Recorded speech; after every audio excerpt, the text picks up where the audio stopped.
Goeiedag, dit is Dinsdag die 17de Maart en ek hoop jy kan vandag die vars lug van die nuwe dag in jou siel inasem. Onthou jy gister, ons het vir Jakob daar in die woestyn gelos, stoksiel alleen met sy kop op 'n harde klip. Gister was dit die klipkussing oomblik, daardie plek waar jou eie planne ophou en die realiteit jou tref, maar vandag gebeur die wonderwerk. Vandag gaan ons aan by vers 12 tot 17 in Genesis 28. Want wanneer die mens op sy rug lê en nêrens anders as boontoe kan kyk nie, dan maak God die vensters van die hemel oop. Kom ons begin.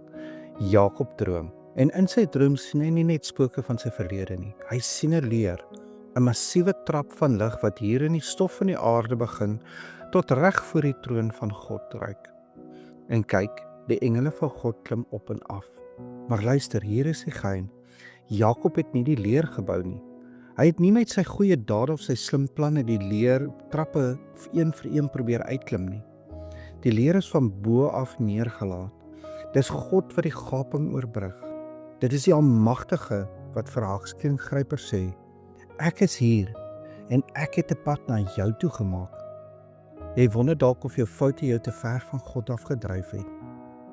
Maar hierdie leer wys vir ons dat daar geen plek op aarde, geen woestyn, geen tronk, geen eensame kamer, waarin God se genadeleer nie kan reik nie.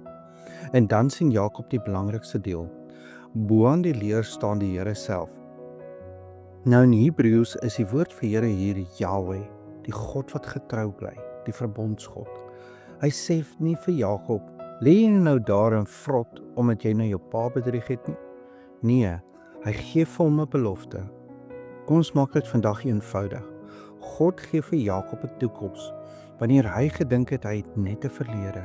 Hy beloof hom 'n land, 'n nageslag en sy eie teenwoordigheid. Jakob skrik wakker en hy besef, die Here is op hierdie plek en ek het dit nie geweet nie. Miskien is jy vandag ook op 'n plek wat vir jou vreeslik voel.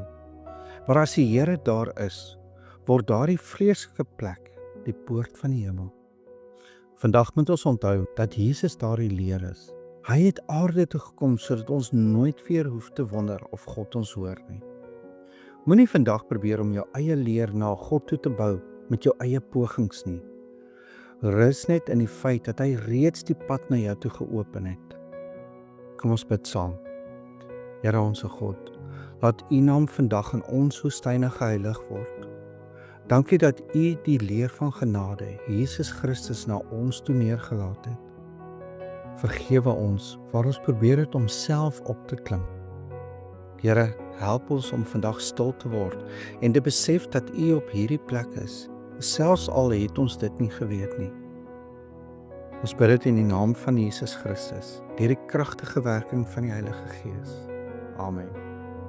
En onthou vandag, jy is dalk die Bybel wat iemand vandag moet ontmoet. As jy vandag voel jy is in die middel van nêrens, kyk op. Die leer staan reeds daar. Jy hoef nie te klim nie. Jy moet net glo. Ek hoop jy het 'n geseënde Dinsdag.